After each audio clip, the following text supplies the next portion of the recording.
Hey guys! Welcome to another mukbang video here in the Philippines. Nag-order ako sa Myleen's Ensaymada and Banana Cake. Meron silang iba't ibang branches.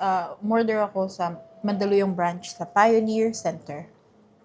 Pero ano lang, Grab food. So, ito yon,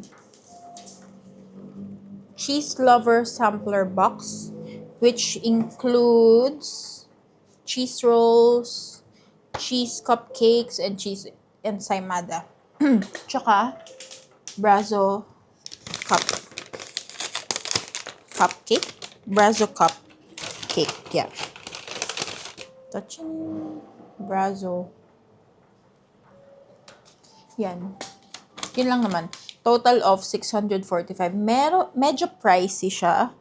Pero given na mahal talaga ang pastries dito sa Pinas, hindi ko alam kung bakit. Pero kung iisipin, 645, magkano yan sa AUD? Pwede ba? 37. Mga $17 for a box na yun, ah. Yan. 9 pieces to. Tapos, nakalagay siya sa ganito. In fairness, hindi plastic, hindi rin paper bag, hindi tinipid. So, okay. Let's open yung Cheese Lover Sampler Box. Pakita ko na lang din.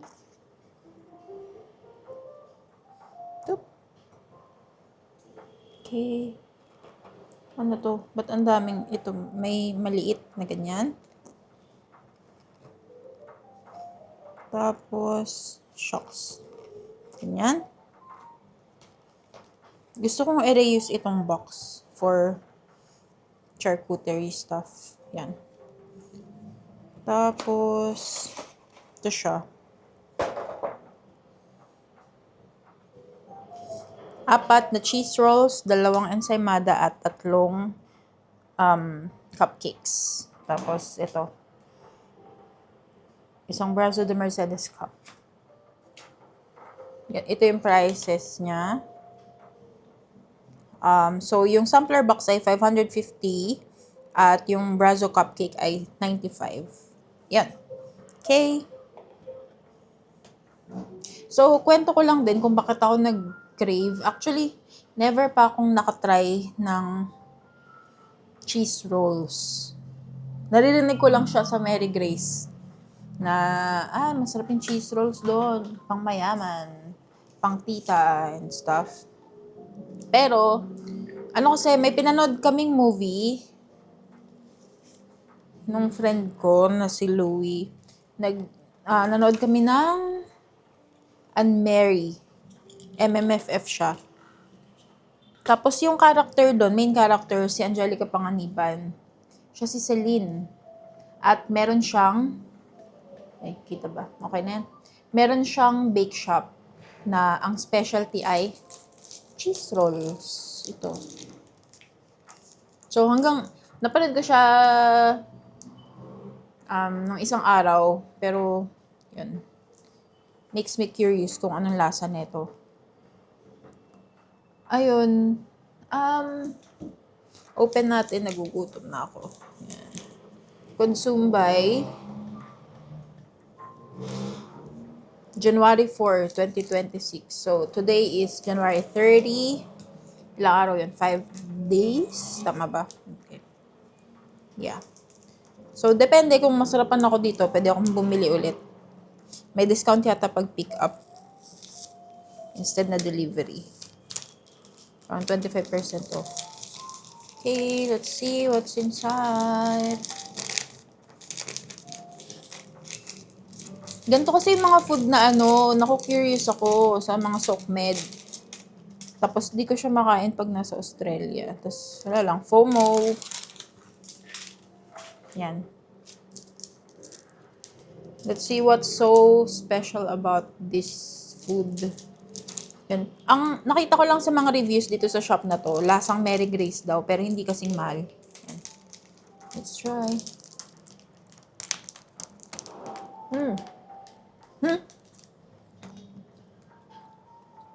Ang lambot.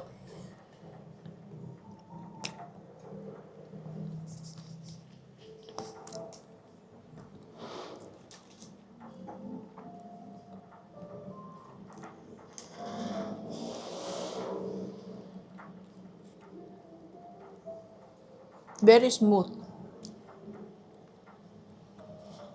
Ang lambot, ang lambot.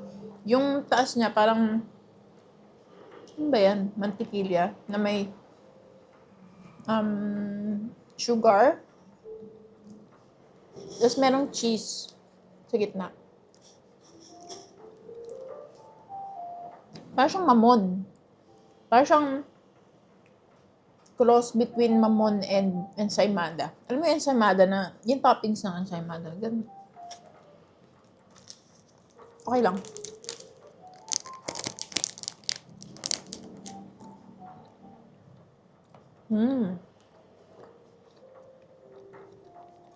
Nung nakagat ko yung gitna, ang daming cheese. Itong cheese na to.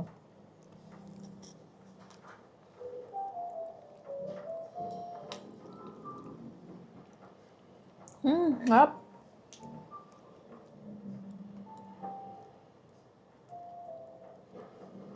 Nakakataba. Okay lang. Buti di ako bumili ng 16 pieces na box. Baka hindi to bet ng nanay ko.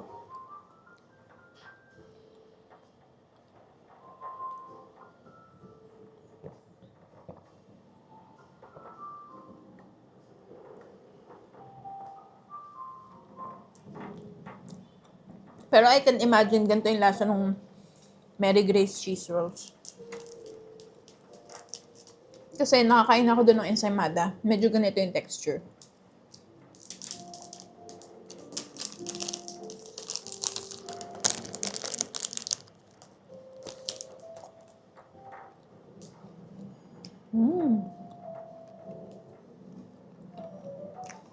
Ang dami ng cheese sa gitna. Parang 1/3 ng buong bite cheese.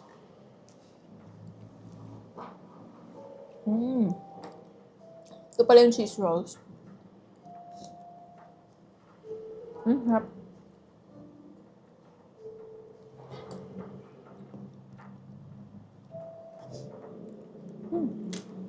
Okay.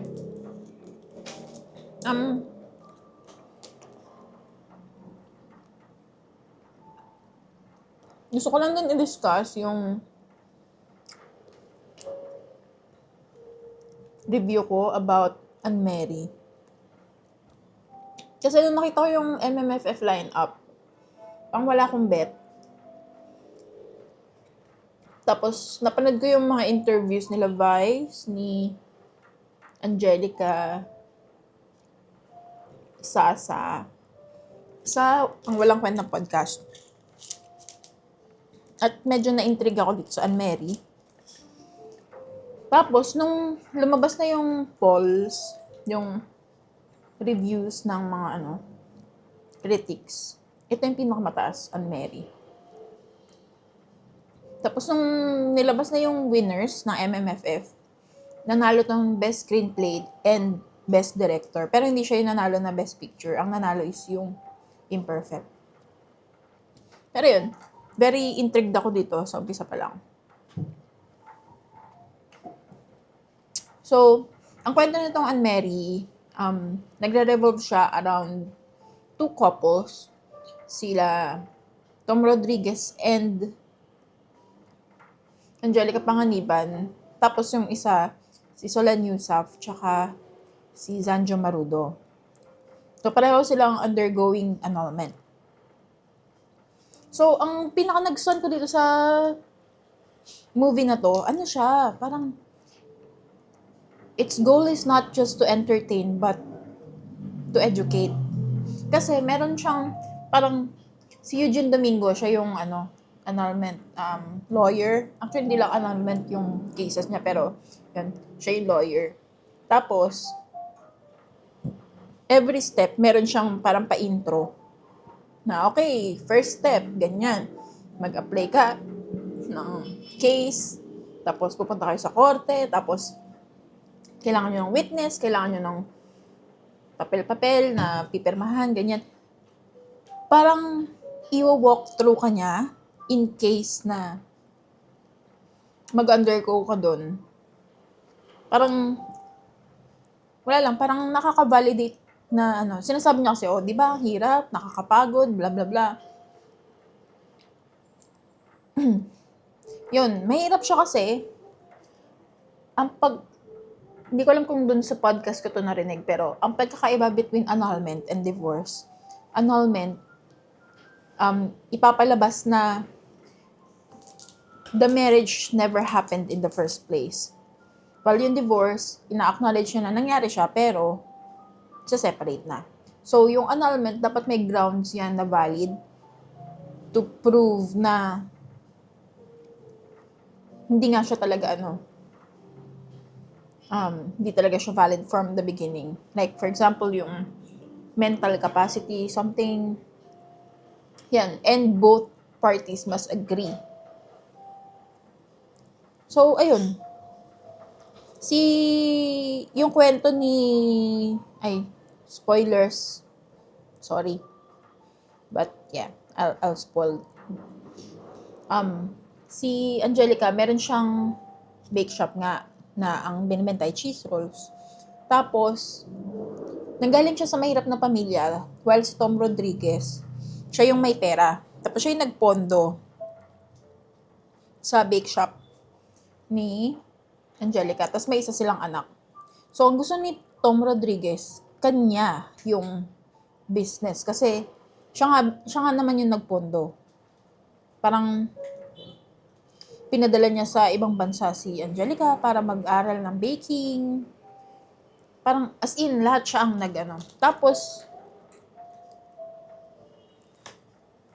makikita yung movie kasi maraming flashbacks na pinapakita. Tapos, ang reasoning ni Angelica, kaya gusto niya makapaghiwalay kasi na-realize niya na ina-undermine siya ni Tom from the beginning na nagko-comment sa looks niya, sa abilities niya, bawal siya magsalita in front of his friends. Nawalan siya ng personality. Parang, yun, very controlling si Tom dahil, yun nga, hawak niya lahat ng pera. Pero, ang argument naman ni Tom, bakit ka pumayag na ganun, na parang okay lang sa'yo, tapos ngayon, bigla ka nang makikipaghiwalay. Kaya sabi niya, hindi ako papayag dito. So, nilalabanan niya yung annulment na final ni Angelica. Tapos, doon naman kay Zanjo, tsaka kay Solen. Si Solen, famous newscaster or something. Yun. Tapos si Zanjo, failed artist. So, si Zanjo, nung medyo bata-bata pa siya, medyo successful siya sa, parang na-feature siya sa magazines na, parang genius, young genius, ganyan. Tapos, yun, may isa rin silang anak. Ang problema ni Zanjo, may drinking problem. Parang, nung bumagal na yung career niya, nag-iinom, tapos nag-iibang tao siya. To the point na nagkaroon sila ng car accident ng anak niya, tapos hindi niya nadala sa ospital, ibang tao pa yung nagdala. So, valid naman. Pero yun, sabi ni Zanjo naman, ang argument niya, bakit niya nilalaban, sabi niya, nung time na nag-i-struggle ka sa career, sabi niya kay Solen, nandyan ako para sa'yo. Bakit ngayon iiwanan mo ko habang ako ang nag-struggle? Tapos yun. So, yun yung premise. Ang isa pang nagustuhan ko dito, makikita ko yung point ng both sides. Parang, si Tom, nga naman, what if ako yung asawa na nagpondo sa dreams nitong partner ko, tapos bigla na lang ako iiwan? Medyo unfair. Parang hindi man lang siya binigyan ng chance na magbago or to make things right. Kasi pumayag ka nung umpisa eh. Parang for the longest time. Ilang taon yun. While si Sanjo, yun nga, parang struggling siya. Meron siyang disorder, yung alcoholism. So, yun. Ang isa pa, medyo ang standout actor, basta, performance dito. For me, is yung bata, yung anak nila Zanjo. Kasi doon talaga pinapakita na itong batang to yung pinaka-affected sa ano nila, sa hiwalayan nila. May part doon na nasa witness stand yung bata, tapos sumasagot lang siya sa tanong ng nagko-cross-examine. Tapos pinagtatalunan ng mga lawyers na, itong batang to, sinasabi niya na mas okay siya sa nanay niya kasi sa tatay niya, bla bla bla. Tapos, kawawa yung bata kasi ayaw niyang mapasama either of the parents. Tapos sabi niya, I'm happy with both of them. I don't hate them. I don't hate one over the other. But I hate them right now because we're here in the courtroom. So yun, i-spoil ko na lang din yung ending. Ang ending is, nagkabalikan sila Solen and Sanjo. Well, sila Angelica at Tom nagkahiwalay. Tapos, give up na ni Angelica yung Celine's cheese rolls. Pero, nagtayo siya ng bago niyang brand na named after dun sa mga anak nila. Tapos, ang habol niya na lang kay Tom is yung child support. Yun. Tapos, si Zanjo and Solen, nag-migrate sa Singapore. Tapos, yun, okay naman sila. So, yun, for me, ang ganda niya. Ang ganda ng movie na yun kasi may mix din siya ng drama, comedy, tas very subtle lang. Hindi siya bongga na pasabog. Pero, maganda. Tas yun nga, si Eugene Domingo, very humorous. Wait lang, hugusin ko lang to. Ay, hindi, kahit mamaya. Try natin yung iba. Gusto kong try itong cupcake. Cheese cupcake, consumed by January 11. Ganyan yung itsura niya. Parang, alam mo yung lemon square cheesecake.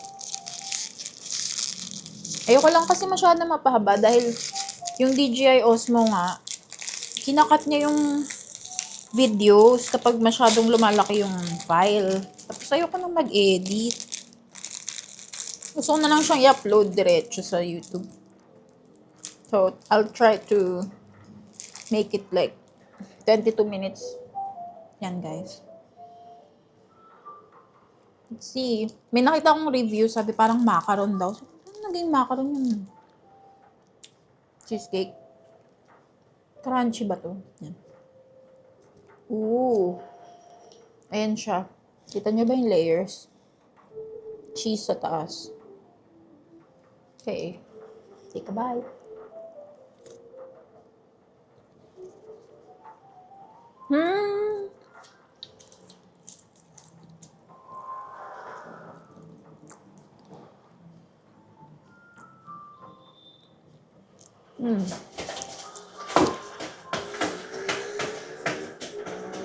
Yung puso ko nagwawala.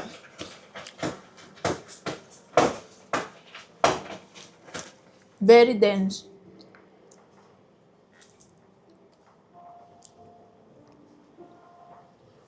Harap. Ganto.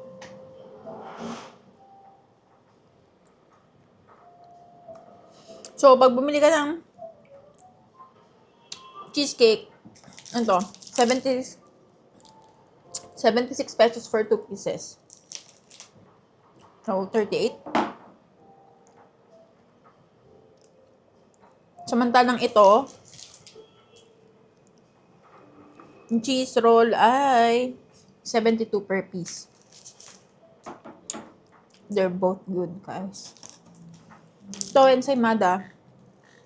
Mama, tsaka ensaymada, 51 per piece. Parang ganyan na nga rin ang presyuhan sa Goldilocks ngayon or Red Ribbon. Hindi ko alam. Okay.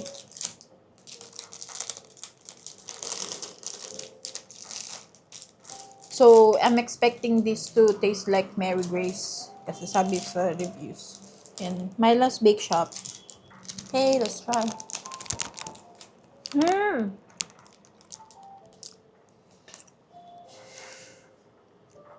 So fluffy.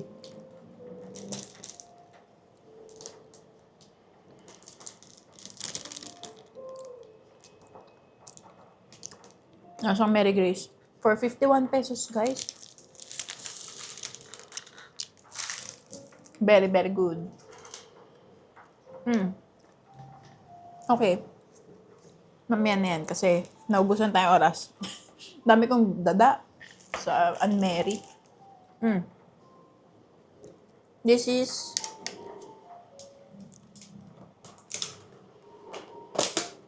Brazo.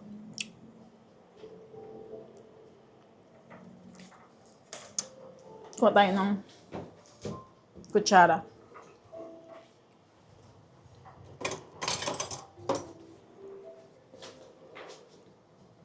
Parang ano siya, galing sa pagka-frozen. Tapos, nag-thaw. Tapos meron siyang parang arnibal sa gilid-gilid.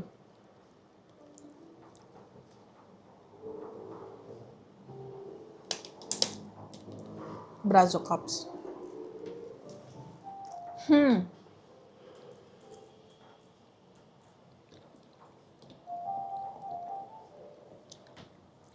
Ang tamis niya. As expected sa Brazo. Yung custard niya,